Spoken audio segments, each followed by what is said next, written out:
Hello students, welcome to biology academy. तो आज इस वीडियो के थ्रू हम एक बहुत ही इंटरेस्टिंग टॉपिक देखने जा रहे हैं जिससे हर कॉम्पिटिटिव एग्जाम में क्वेश्चन आता है, चाहे वो यूपीएससी का हो, चाहे वो आईआईटी चाहे बायोटेक्नोलॉजी हो, चाहे वो सीएसआई नेट लाइफ साइंसेस हो, चाहे वो गेट का पेपर हो, चाहे वो सीयूईटी का पेपर हो या फिर वो आपका डीयूईटी का पेपर हो। तो अगर आप किसी भी एमएससी एंट्रेंस, पीएचडी एंट्रेंस या किसी भी गवर्नमेंट जॉब की प्रिपरेशन कर रहे हैं तो ये टॉपिक बहुत इंपॉर्टेंट है। That is IUCN red list categories and criteria, जिसको आप लोग आईयूसीएन रेड डाटा बुक के नाम से भी जानते हैं। आईयूसीएन रेड डाटा बुक क्या है? फर्स्ट ऑफ ऑल आपको पता होना चाहिए कि ये आईयूसीएन क्या है। आईयूसीएन का फुल फॉर्म होता है international union for the conservation of nature and natural resources. ये जो आपकी कमेटी है ये 1964 में एस्टैब्लिश हुई थी। इनके थ्रू हमें एक बुक मिली थी जिसको हम आईयूसीएन रेड डाटा बुक कहते हैं। उस बुक में हमें बताया गया था कि जितनी भी स्पीशीज दुनिया में एग्जिस्ट करती हैं उनमें से स्पीशीज जो है वो सारी स्पीशीज सेफ नहीं है।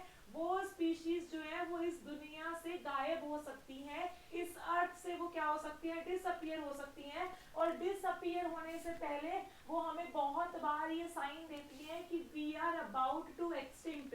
बायोलॉजी में कंप्लीटली डिसअपियरेंस को बोलते हैं एक्सटिंक्ट हो जाना, कि हम दुनिया से गायब हो चुके हैं। लेकिन कोई भी स्पीशीज ऑल ऑफ सडन इतना जल्दी एक्सटिंक्ट नहीं होती है। पहले कुछ स्टेजेस होती हैं, जब वो उन स्टेजेस को क्रॉस करती है उसी के बाद हम बोलते हैं कि भाई अब तो ये दिखनी बंद हो गई है, it is completely extent, it is completely disappear from the earth. तो आइए बात करते हैं आईयूसीएन रेड लिस्ट कैटेगरीज की और किस क्राइटेरिया के बेसिस पे हमने ये लिस्ट तैयार करी है, इन कैटेगरीज को हमने क्लासिफाई किया है, इन सब के बारे में हम लोग देखने जा रहे हैं। पूरी वीडियो एंड तक जरूर देखिएगा क्योंकि हर एक स्लाइड से आपका कॉम्पिटिटिव एग्जाम, चाहे वो कोई भी कॉम्पिटिटिव एग्जाम हो, हर एक स्लाइड से आपका क्वेश्चन बनेगा। तो आइए करते हैं ये टॉपिक स्टार्ट। तो अगर हम बात करें शॉर्ट में कि आपकी जो स्पीशीज है वो आईयूसीएन रेड कैटेगरीज के हिसाब से कितनी कैटेगरीज में डिवाइडेड है, तो सबसे पहले जो स्पीशीज है वो दो टाइप के हमने उसको डाटा से क्लासिफाई किया है।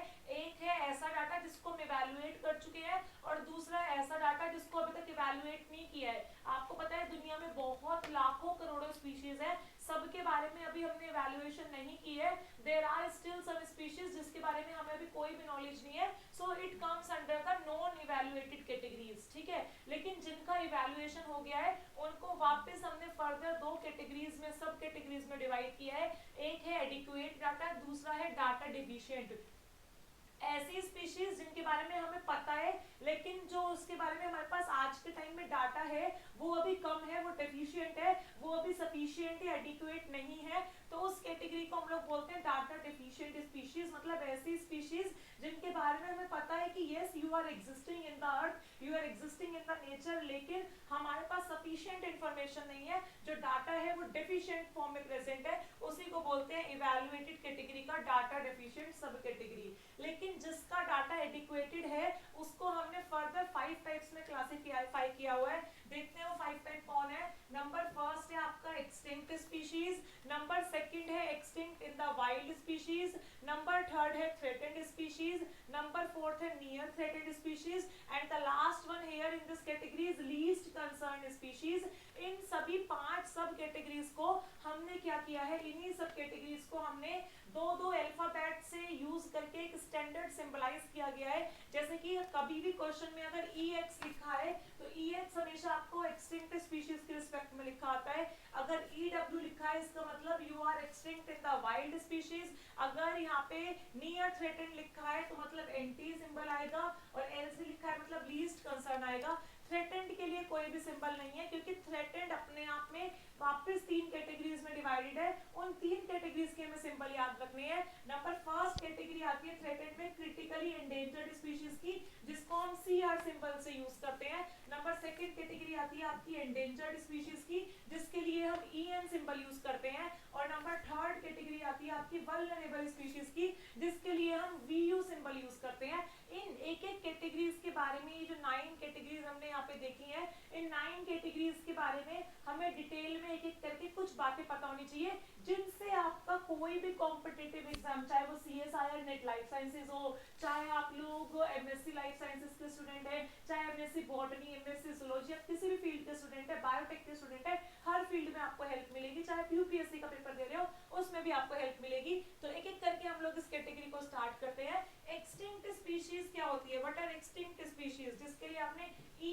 सिंबल यूज किया था।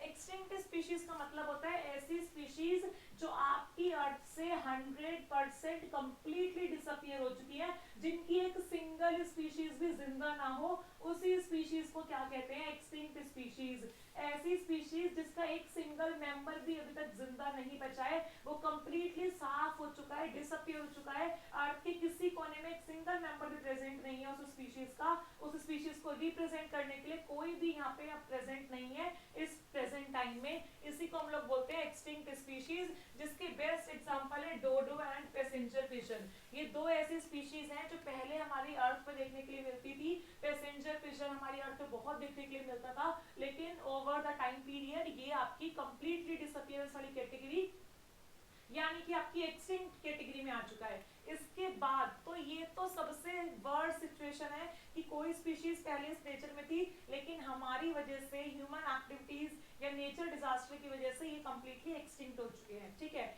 ऐसे ही नंबर सेकंड कैटेगरी की बात करते हैं, एक्सटिंक्ट इन द वाइल्ड, जिसके लिए आपने EW सिंबल लिखा था। एक्सटिंक्ट इन द वाइल्ड का मतलब क्या होता है, मतलब ये स्पीशीज जो है नेचुरल कंडीशन में जहां पहले प्रेजेंट होती थी वहां से एक्सटिंक्ट हो चुकी है। सिर्फ जो हमने आर्टिफिशियली वाइल्ड लाइफ के लिए जो हैबिटेट बनाया हुआ है, जैसे कि आपके बॉटनिकल गार्डन्स, आपके जूलॉजिकल गार्डन्स, सिर्फ ये स्पीशीज वहीं पे प्रिजर्व करके रखी हुई है और एक नेचुरल एनवायरनमेंट में प्रेजेंट है, उन्हीं को हम लोग क्या कहते हैं, एक्सटिंक्ट इन द वाइल्ड। मतलब पहले नेचर में जहाँ ये प्रेजेंट होती थी, आज के टाइम में जो अपना हिस्ट्री के टाइम में जहाँ प्रेजेंट थी वहां प्रेजेंट नहीं है। जो इसके थोड़े बहुत मेंबर बचे हैं उन्हें हमने आर्टिफिशियली एनवायरनमेंट प्रोवाइड करके, मतलब एक आर्टिफिशियली एरिया दिया है जहाँ पे सारी नेचुरल कंडीशंस हम लोग देते हैं, जैसे बॉटनिकल गार्डन हो गया, आपका जूलॉजिकल पार्क्स हो गए, वहां पे हम इनको ग्रो करवाते हैं। इन्हीं स्पीशीज को बोलते हैं एक्सटिंक्ट इन द वाइल्ड। तो अगर प्लांट्स के लिए हम लोग यहाँ पे वर्ड यूज करते हैं तो कल्टीवेशन यूज करते हैं, और एनिमल्स के लिए जब हम इस तरीके का वर्ड यूज करते हैं तो वो कैप्टिविटी होता है। इसका बेस्ट एग्जांपल है एलागोआस कुरासाओ, ये बेस्ट एग्जांपल है आपका एक्सटिंक्ट इन द वाइल्ड का। ये नेचर में अपने आप नहीं मिलते हैं, बल्कि आपने एक प्रोटेक्टेड एरिया में इनको क्या करवाया है, वाइल्ड लाइफ स्टाइल देके इनको आपने प्रिजर्व करके रखा हुआ है, यहाँ पे आप इनको ग्रो करवा रहे हो। उसके बाद आता है आपका थ्रेटेंड स्पीशीज। थ्रेटेंड का मतलब होता है डर, ऐसी स्पीशीज जिनको फ्यूचर में ये डर है कि वो एक्सटिंक्ट इन द वाइल्ड ना बन जाए या वो एक्सटिंक्ट ना हो जाए, वही होती है थ्रेटेंड स्पीशीज। इनको फर्दर हम 3 टाइप्स में डिवाइड करते हैं। नंबर फर्स्ट है स्टूडेंट्स यहाँ पे आपका critical endangered species. Critical endangered species वो स्पीशीज होती हैं जो नियर फ्यूचर में, मतलब बिल्कुल आने वाले फ्यूचर में extinction in the wild, extinct in the wild वाली कैटेगरी में जाने वाली होती हैं। मतलब इन्हें फ्यूचर में हमें जूलॉजिकल पार्क या बॉटनिकल गार्डन में बस ग्रो करवाना पड़ेगा, नेचर में ही जो अपने आप मिल रही है वो कंडीशन खत्म हो जाएगी। इसी को बोलते हैं क्रिटिकली एंडेंजर्ड स्पीशीज, जिसके बेस्ट एग्जांपल है आपका घड़ियाल, पिग्मी होग, गैंग्स शार्क, ये इसके बेस्ट एग्जांपल है। एग्जांपल से याद करना बहुत इंपॉर्टेंट है। एग्जांपल से आपसे दरअसल जो क्वेश्चन है वो एग्जांपल से थ्रू पूछा जाता है। इसके जो फीचर्स हैं, जो क्राइटेरिया है, किन स्पीशीज को हम थ्रेटेड स्पीशीज में डालते हैं, वो मैं आपको बताती हूँ। अगर हाल ही में इनका जो पॉपुलेशन जो साइज है वो मोर देन 80 या 90% रिड्यूस हो गया है, मतलब एक पॉपुलेशन में अगर 100 मेंबर प्रेजेंट है तो अब कुछ 10 या 20 मेंबर बचे हैं, मतलब 80 से 90% जो इनका पॉपुलेशन का साइज है वो रिड्यूस हो चुका है। तब जाके हम इसको क्रिटिकली एंडेंजर्ड के लिए यूज करते हैं कि आप क्रिटिकली एंडेंजर्ड स्पीशीज हो। अगर इनका एरिया ऑफ ऑक्यूपेंसी, मतलब जहाँ पे रह रहे होते हैं वो area less than 10 kilometre square है, उससे आगे वाले एरिया में मिलने बंद हो गए हैं, तब हम इनको क्रिटिकली एंडेंजर्ड स्पीशीज मानते हैं। मतलब इनका जो हैबिटेट है वो बहुत लिमिटेड हो चुका है, तब हम इनको क्या मानते हैं, क्रिटिकली एंडेंजर्ड स्पीशीज मानते हैं। और एक्सटिंक्शन प्रोबेबिलिटी, मतलब इन द वाइल्ड का मतलब क्या है, एक्सटिंक्ट इन द वाइल्ड होने की जो प्रोबेबिलिटी है वो कितनी है, आने वाले 10 साल में लगभग 50% जो इनकी पॉपुलेशन है वो एक्सटिंक्शन इन द वाइल्ड हो जाएगी, मतलब वो गायब हो जाएगी। उसको हम सिर्फ कैप्टिविटी या कल्टीवेशन में यूज करवा सकते हैं, तब हम जाके इसको क्या बोलते हैं, क्रिटिकल एंडेंजर्ड स्पीशीज। सिमिलरली हम सेकंड कैटेगरी की बात करें थ्रेटेंड की, तो वो है आपका एंडेंजर्ड स्पीशीज। एंडेंजर्ड स्पीशीज जो होती है ये बहुत छोटा इनका नंबर होता है कि नियर फ्यूचर में ये एक्सटिंक्शन होने के रिस्क पे रहती है, गायब होने के रिस्क पे रहती है। इनकी अगर क्राइटेरिया की बात करें तो इनका जो पॉपुलेशन साइज है वो हाल ही में 50 से 70% तक कम हो चुका है। है ये एरिया ऑफ ऑक्यूपेंसी जो है वो क्या है इनका 500 किलोमीटर स्क्वायर तक, उससे आगे की रेंज पे ये नहीं मिलते हैं। और आने वाले फ्यूचर में इनका वाइल्ड एक्सटिंक्ट, इनका वाइल्ड होने की प्रोबेबिलिटी क्या है कि 20% जो पॉपुलेशन साइज है वो आने वाले 20 सालों में क्या हो जाएगा, एक्सटिंक्शन की प्रोबेबिलिटी रखता है। ठीक है, तो यहाँ पे जो एग्जांपल है वो क्या है, red panda, snow leopard, Bengal tiger and black buck.